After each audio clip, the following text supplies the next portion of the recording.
Hello guys, Hare Krishna. Welcome back to my YouTube channel Khushi Monga Vlogs. So here's the next video. I hope you all are fine and doing very well in their life. I am also fine. So this video is basically for the CA Foundation students who are preparing for May 24, November 24 and basically एक CA foundation में एक ऐसा subject है जिससे बहुत ज़्यादा students डरते हैं, जिससे बहुत ज़्यादा स्टूडेंट्स फेल हो जाते हैं बिकॉज वो उन्हें पता ही नहीं होता कि उस सब्जेक्ट को प्रिपेयर कैसे करना है, कैसे हम शुरू से ही उस सब्जेक्ट पे ग्रिप पकड़ें. तो you guess it right, I am talking about business law. तो मैंने जब क्लासेस ली थी, मैंने नवंबर में क्लासेस ली थी और मेरी बिजनेस लॉ दिसंबर में स्टार्ट हुई थी. तो हमारे पास दिसंबर में जब लॉ स्टार्ट हुआ, आई हैव नो आइडिया कि how to prepare it, but मेरी एक चीज़ थी जो मेरी थी कंसिस्टेंसी. जो टीचर्स ने पढ़ाया मैंने साथ साथ किया, जो उन्होंने रिवाइज करने को बोला मैंने पढ़ा. मैंने सिर्फ तब मैं पढ़ती थी जो उस दिन करवाया और खुद को बोल बोल के क्लियर कर देती थी एंड समझ आ जाता था अच्छे से मुझे. तो लेकिन इसका भी एक मुझे इफेक्ट हुआ जो मैं आपको बताऊंगी. तो जब मेरी क्लासेस के साथ साथ जो भी मेरे रिवीजन होते थे, मेरे टेस्ट होते थे, मेरे होमवर्क्स होते थे, मैंने एवरीथिंग पॉइंट ऑफ टाइम में किया. मैंने हर दिन ये चीज़ फॉलो की और मैंने एक भी दिन ये चीज़ नहीं तोड़ी. और जब मेरी क्लासेस जब मेरा कुछ 2 एक्ट आई थिंक ख़त्म हुए थे, तो उसके बाद हमारे जो ब्रेक हमारी सीए फाउंडेशन लॉ में एक ब्रेक पड़ गई थी कि हम कुछ रीजंस के कारण उन्हें बाकी स्टूडेंट्स को कवर करवाना था और बाद में हमने करना था. तो मुझे वो 1 मंथ का या फिर 20 to 25 डेज का टाइम मिला था. और जब मैंने तब उसमें लॉ जाके खोला, आई वॉज लाइक कि यार मुझे कुछ आ ही नहीं रहा. मुझे समझ है बट मुझे लर्न नहीं हो रहा, because the learning is the most important. जब आप एग्जाम में वही चीज़ काम आएगी जो आपने लर्न किया है ऑब्वियसली. तो मुझे समझ नहीं आया कि उसको लर्न कैसे करूं. तो मैंने ऐसे ही कुछ वीडियोस देख देख के मैंने कुछ सीनियर से नोटिस किया कि आपको हैंड रिटन नोट बहुत ज़्यादा एडवांटेज देंगे. तो मैंने ये शुरू किया जब मेरा इंडियन कॉन्टैक्ट एक्ट का लास्ट 2 चैप्टर जो यूनिट सबसे ज़्यादा ईजीएस्ट होती हैं एंड सबसे ज़्यादा स्कोरिंग भी हो जाती हैं, तो मैंने जब वो स्टार्ट की तो then I get to know कि यार मुझे इसमें से अच्छा समझ आ रहा है. और जब मैं बुक देखती हूँ मुझे कुछ भी क्लियर नहीं हो पाता. तो देन आई रियलाइज कि सच्ची में जो सीनियर्स बोलते हैं वो सच है. Hand written most is the most important thing जो आपको एग्जाम में काम आएगी, जो आपको अदरवाइज भी बहुत ज़्यादा काम आएगी इन द प्रिपरेशन ऑल्सो. तो जब मैंने अपनी मुझे ये तो समझ आ गया कि मुझे ये नोट्स बनाने हैं एंड तो मैंने नोट बनाने शुरू किए. आई विल शो यू कि मैंने नोट कैसे बनाए, मैंने टेस्ट कैसे दिए, मैंने रिटन प्रैक्टिस कैसे की. मैं सब आपको वीडियो के लास्ट में जाके बताऊंगी. तब तक आपको स्टे ट्यून्ड रहना. अगर आप यहाँ तक पहुँच चुके हैं तो सब्सक्राइब माई चैनल. और फिर उसके बाद जब मेरा मैंने नोट्स वगैरह सारे सब्जेक्ट्स के बना लिए, तब मेरी क्लासेस भी ख़त्म हो चुकी थी और फिर भी मुझे एक कॉन्फिडेंस नहीं आ रहा था क्योंकि मेरी रिटन प्रैक्टिस नहीं थी. मुझे केस स्टडी समझनी नहीं आ रही थी. सबसे ज़्यादा मेन दिक्कत है केस स्टडी को समझना. आप लर्न कर लेते हो, प्रोविजन लर्न हो जाएंगी, बट केस स्टडी आपको आइडेंटिफाई करना, उसके साथ प्रोविजन को लिखना, सही होगी गलत होगी डिपेंड करेगा. तो मुझे ये क्लैरिटी नहीं थी, बट मेरी प्रिपरेशन इतनी ज़्यादा नहीं थी. सिर्फ मैंने लर्निंग और सिर्फ नोट्स ही बनाए थे अब तक. और फिर लास्ट के 2-3 मंथ्स मैंने एक टाइम फॉलो किया कि I have to give my time 2 to 3 hours. मुझे हर रात को सिर्फ लॉ करना है क्योंकि मैं लॉ में सबसे ज़्यादा घबराई थी. पिछले अटैम्प्ट में सबसे ज़्यादा स्टूडेंट लॉ के कारण फेल हुए थे और ये मैं तो फर्स्ट अटैम्प्ट में क्लियर हो गई थी. तो जब मैंने लॉ की स्टार्टिंग जब मैंने 2-3 घंटे का पूरा बनाया और मैं एक भी दिन, टू बी वेरी ऑनेस्टली, मैंने ये कंसिस्टेंसी नहीं छोड़ी. मैंने 2 से 3 घंटे हर रोज़ लो किया. 2 घंटे मैं चैप्टर को लिखती थी, चैप्टर को लर्न करती थी और फिर उसके बाद 1 घंटे में मैं लाइक यूनिट 1 के क्वेश्चन उठा के उसे रिटन लिखती थी. लाइक कुछ भी सेल्स ऑफ गुड्स एक्ट के क्वेश्चन उठा के लिखती थी. एंड ऐसे मैंने अपनी कंसिस्टेंसी हर रोज़ फॉलो की और बहुत बहुत ज़्यादा हेल्प की इस स्ट्रेटजी ने मेरी. कि मैंने जो भी जब आई ऑल टेल यू कि जब मेरी इतना सारा कुछ हो गया था उसके बाद मेरी मैंने आईसीआई स्टडी मटेरियल से क्वेश्चंस की प्रैक्टिस की थी। मैंने किसी भी टीचर की बुक में से प्रैक्टिस नहीं की थी बिकॉज़ मैं उनकी बुक से ज़्यादा कॉन्फिडेंट नहीं फ़ील कर पा रही थी। मुझे आईसीआई का थोड़ा था कि मैं उस पे टिकी रहूँ। तो मैंने ऑलमोस्ट एवरी क्वेश्चन मैंने रिटन लिख के किया है, रिटन। मैंने बोल के कुछ भी नहीं पढ़ा उसका। और इतनी मेरी प्रैक्टिस होगी, फिर उसके बाद मैंने अपने प्रीवियस ईयर क्वेश्चन, जब मेरा सारा ये खत्म हो गया, मेरे सारे चैप्टर्स के क्वेश्चन आंसर हो चुके थे, फिर then I go to the RTPs. हाँ, मैं आरटीपीज पे गई और आरटीपीज में लाइक मेरा इंडियन कॉन्ट्रैक्ट हो चुका है, तो मैं उसके क्वेश्चन कर लेती थी और साथ साथ में अपने जो मेरा लाइक कंपनीज एक्ट है उसकी रिवीजन उसको पढ़ना शुरू कर देती थी, क्योंकि मैंने उसको पहली बार टच करना था। तो ऐसे करके मैंने दो दो चीज़ें करके मैनेज की और मैंने हर एक क्वेश्चन को आरटीपी से किया, यूनिट वाइज और एक्ट वाइज। तो मेरा आरटीपी से भी आरटीपी तो मैंने 3-4 किए थे और मेरे सारे कवर हो गए थे 3-4। और उसके बाद मैं गई प्रीवियस ईयर क्वेश्चन पे। यू डोंट बिलीव कि मैंने 8 प्रीवियस ईयर क्वेश्चंस किए थे एंड वो भी रिटन। मैंने चाहे क्वेश्चन रिपीटेटिव हो चाहे कुछ भी हो, मैं उसे छोड़ती नहीं थी, मैं उसे लिखती थी। और अगर मुझे कोई क्वेश्चन नहीं याद आ रहा ना, मैं उसे उस स्पेस खाली कर देती थी कि बाद में मुझे क्लिक होकर मैंने ये क्वेश्चन नहीं किया और ये कौन सा क्वेश्चन था। आई ऑल शो यू, सब मैं आपको सब दिखाऊंगी मैंने कैसे किया था। फिर उसके बाद जब मेरा previous year 8 previous year question के लिए मेरा टारगेट था 10 करने हैं, बट मेरे 8 हुए। तो मैंने 8 प्रीवियस ईयर क्वेश्चन करने के बाद मुझे कॉन्फिडेंस अंदर से था कि now I can appear very well in my exam. मैं ज़्यादा तो मुझे नहीं पता, बट मैं इतना तो हो जाऊंगी कि पास हो जाऊंगी कि मुझे अभी केस लॉ आइडेंटिफाई करने में ज़्यादा दिक्कत नहीं आएगी। तो ऐसा ही था एग्ज़ाम में। और जो वो हैंड रिटन नोट्स है ना, मैंने फर्स्ट रिवीजन जो की थी, जब मैंने अपने नोट्स बनाने शुरू किए थे, तब मैंने बुक को टच किया था एंड वेरी ऑनेस्टली मैंने उसके बाद अपनी फाउंडेशन की बुक्स को कभी भी टच नहीं किया। जो भी मैंने लॉ का पढ़ा वो सिर्फ मैंने अपने हैंड रिटन नोट से पढ़ा और उसके अलावा मैंने किसी भी बुक को टच नहीं किया दोबारा।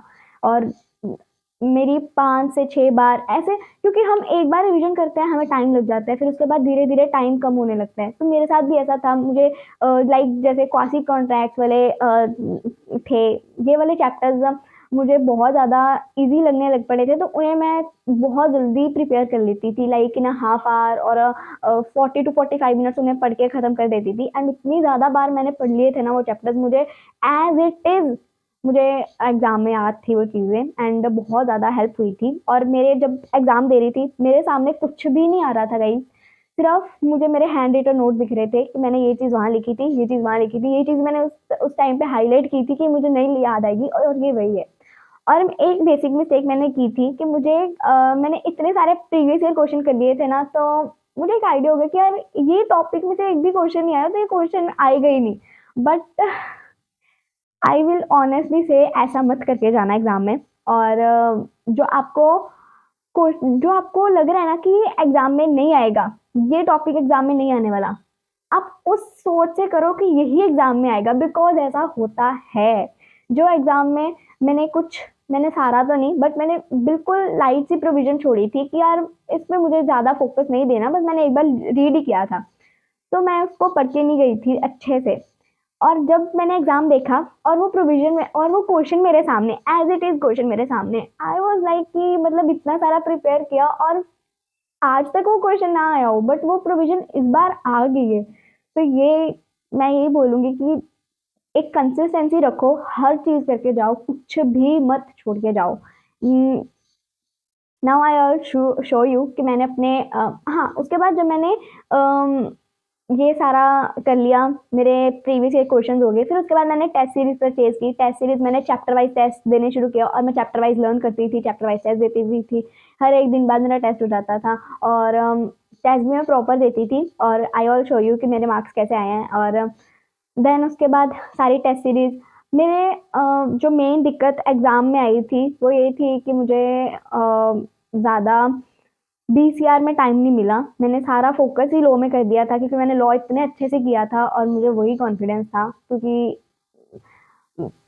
थिंकिंग बीसीआर में था कि थिंकिंग कैसे लिखना है, मैं प्रैक्टिस ही नहीं की थी तो मैं लिखती कैसे। और जब मैंने अपने टेस्ट सीरीज के एग्जाम दिए थे 3 आवर्स में, तो तब भी मेरा 3 आवर्स में पेपर कभी कंप्लीट नहीं हो पाता था, तो ये मेरी डिसएडवांटेज हो गई थी। बट अभी आपका 100% लो है, तो आपको एज मच इतनी टेंशन नहीं है, आपको सारा फोकस ही लॉ पे देना है। And I all show you now कि मैंने अपने नोट्स, मैंने अपने क्वेश्चन आंसर्स की प्रैक्टिस, मैंने अपने टेस्ट कैसे अपेयर किए थे।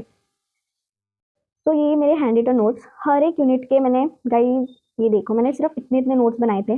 और आप भी सोच रहे होगे मैंने पेजेस पे क्यों बनाए, बिकॉज मुझे नोटबुक से पढ़ना थोड़ा सा बोरिंग लग जाता है, और शीट से आई कैन ईजिली मैनेज, क्योंकि मुझे बहुत ज़्यादा कम चैप्टर दिखते हैं।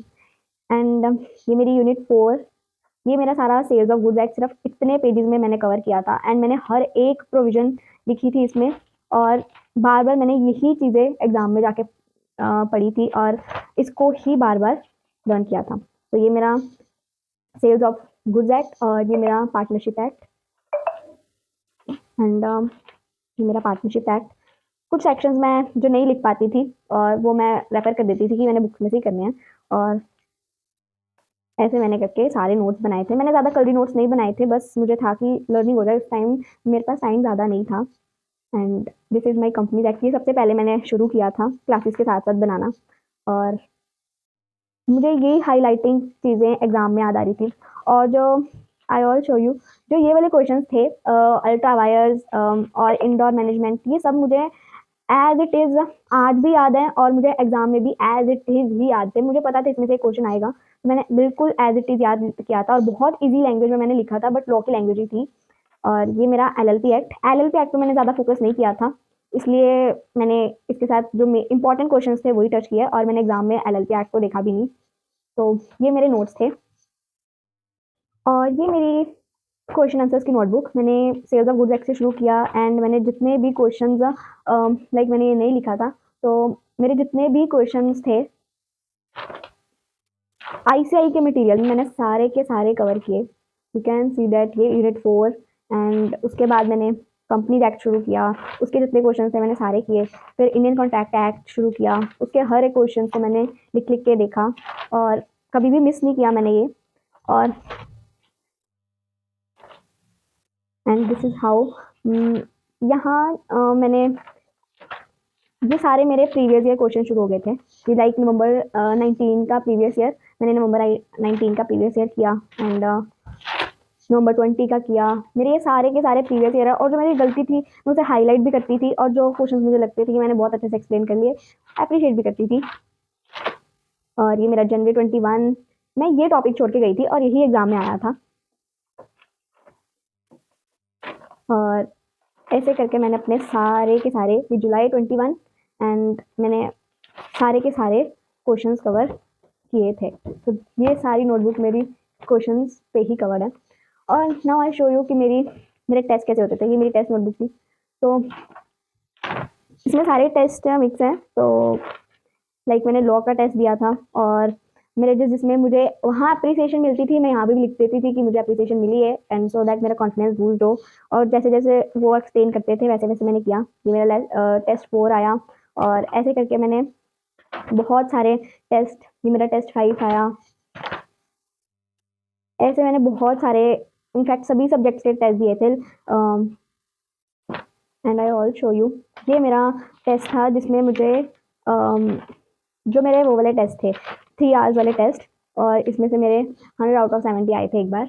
एंड मैंने बिल्कुल बहुत शिद्दत से लिखा था, बट मैं 3 आवर्स में कवर नहीं कर पाती थी, ज़्यादा टाइम ले जाती थी, इट्स माई मिस्टेक। एंड इसमें मेरे 74 आए थे, और इसी कारण मैं बहुत ज़्यादा कॉन्फिडेंट थी लॉ में कि I can score very well. So ये मैंने सारा लिखा था। तो जैसे कि आपने देखा, मैंने अपने नोट्स ऐसे बनाए थे, मैंने अपने हर एक चीज़ को ऐसे मैनेज करके रखा था। And this is all about consistency. ये कंसिस्टेंसी के बिना ये कोई भी चीज़ नहीं आएगी। एंड आज भी मैं जब इस नोट्स को देखती हूँ तो मुझे एक कॉन्फिडेंस आता है, और वही मेरे इंटर में मुझे और पढ़ने के लिए हेल्प करता है। एज मच इतना कंसिस्टेंस में नहीं रही इंटर में, एंड ऑनेस्टली, बट ये चीज़ें देख के मुझे एक एहसास होता है कि बहुत ज़्यादा मेहनत की थी, और इस बार और ज़्यादा कर दी है। तो नाउ आपको हेल्प मिली होगी नोट्स से, आपको भी पता लगा होगा कि कैसे नोट्स बनाने हैं, कैसे प्रिपरेशन करनी है, कैसे एनालिसिस, प्रोविजन, कंक्लूजन के साथ क्वेश्चन को एंड करना है, सब कुछ, एंड कैसे टेस्ट को अपेयर करना है। तो I hope this video help you, और अगर आपको हेल्प सच्ची में मिली है तो मुझे कमेंट सेक्शन में बता दिया करो यार। And do subscribe to my channel, और मिलते हैं हम नेक्स्ट वीडियो में। Till then take care, bye bye, and all the best for your preparation. Hare Krishna.